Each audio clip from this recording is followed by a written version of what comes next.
Hi, this is Dave Lutke, and I'm Troop Committee Chair for Troop 37, and this is a webinar to teach you how to do the announcements on our home page. You can see I'm on our home page, and I'm already logged in. I decided to log in as my son's account so you can see what a standard user profile would see. There are also administrator levels and adult advisor levels and Scout webmaster user profiles, and so we've got all these different levels, but the majority of you will have this level of editing ability. We can change that whenever you take on a role that needs more detail. This screen, you'll notice up here on the upper right that this popped up when you logged in, and these are just our simple shortcuts. Troop Kit is our current calendar event. I've got another webinar talking about calendar and event signups, which you can see down here on this section is where you'd go on that. Okay, up here on the upper left is our edit screen, our view versus edit toggle, and so leave that on edit if you want to make any changes. This section on the left here is our menu. You can see all these things popped up when you logged on. This section right here is the announcements module. So each one of these areas is called a module. This is our information module. This is our edit mode. Some just advice here. This popped up. You can see view, edit, and design if you were administrator level. Let's go back to the announcements page and stick to that.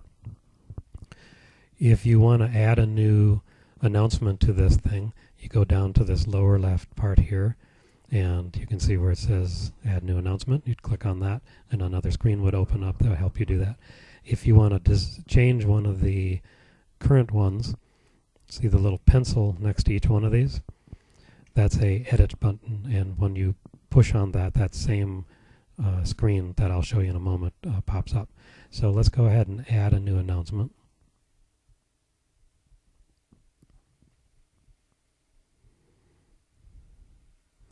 This new screen opens up, top to bottom. You can see it there. Down at the bottom here, cancel if you want to get out, and this is update when you're all done. The very top part, let's say meeting on the 28th. There's links that you can link the whole page to that if someone clicks on it. Then down here, this is your HTML writing screen. If you want to see the source, which is HTML writing, if you have that expertise, great, go ahead and do that. Most of us don't have that. Let's put in guest speaker just for grins. And some details that we can link, and I'll show you how to do that momentarily. So I don't like that particular type of font, so we can change the font with that screen. See, that was a simple button there. Size, you can also change that to be nice and big if you want. There's all these regular editing controls like bold and underline and styles, and here we can make it center justified if you want. There's lots of those typical word type ones. If you want a hyperlink, you could hyperlink this by first highlighting it and then see the screen for highlight. That little chain link is the standard lingo. So this, you get to this where you can type in a URL or you can link it to a page on our site. So this screen up here, you can see, let's link it to a page, because let's, for example, say that the Green Slugs Patrol is in charge of this one and they put something on their website. Now you could also do something on their web page, excuse me. You could also do something like dedicate a page. Your webmaster, the Scout webmaster, can create a page for that. So you can put lots and lots of information in there. We're going to go ahead and say use selected link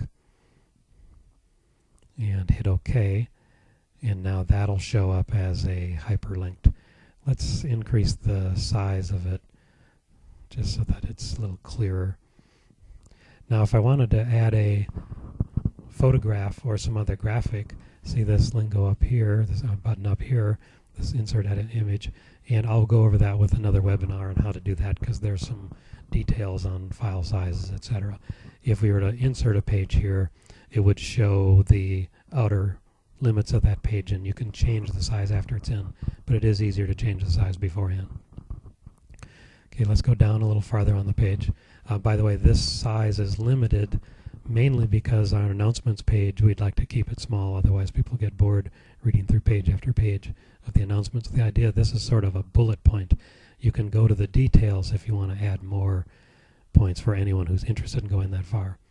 I'll ignore this section right now. These are some complicated things that we'll get into at another time. What you should do on this announcement page, though, is look down here at this date that defaulted to today, because that's when I'm entering it. If you want to have it appear later, so this is the publish date. More importantly, the expiration date, we should pick something like a day after this event so that this screen, the announcement screen, cleans itself up. The 19th is today's date. I was saying this was a meeting on the 28th, so let's pick the 29th as expiration date. Now this view order, if you leave it as default, it'll go up near the top unless someone else has also wanted it near the top, and then the dates will override. You could enter 5th position here if you wanted to. So let's go ahead and hit update, and you'll see where it appears then on the announcements page. And looks like it is the most important one. The meeting for the 21st is skills and merit badges with some details. This I entered in as a sample. I'll show you now what the page looks like if you decided to edit this or delete this. And I'm going to delete it because it's just an example. And see all the things that I entered in came up on the screen, and now you see down at the bottom here there is a delete button. Yes, it gives you a little confirmation. Be very careful of deleting or editing anyone else's announcement. This is a live dynamic site, so we want to be courteous of everybody on this screen. It's just a simple screen to keep us up to date on the most important things we need to be aware of. That concludes our webinar for the announcements page. Stay tuned for others. We'll be posting regarding other issues as you need them later.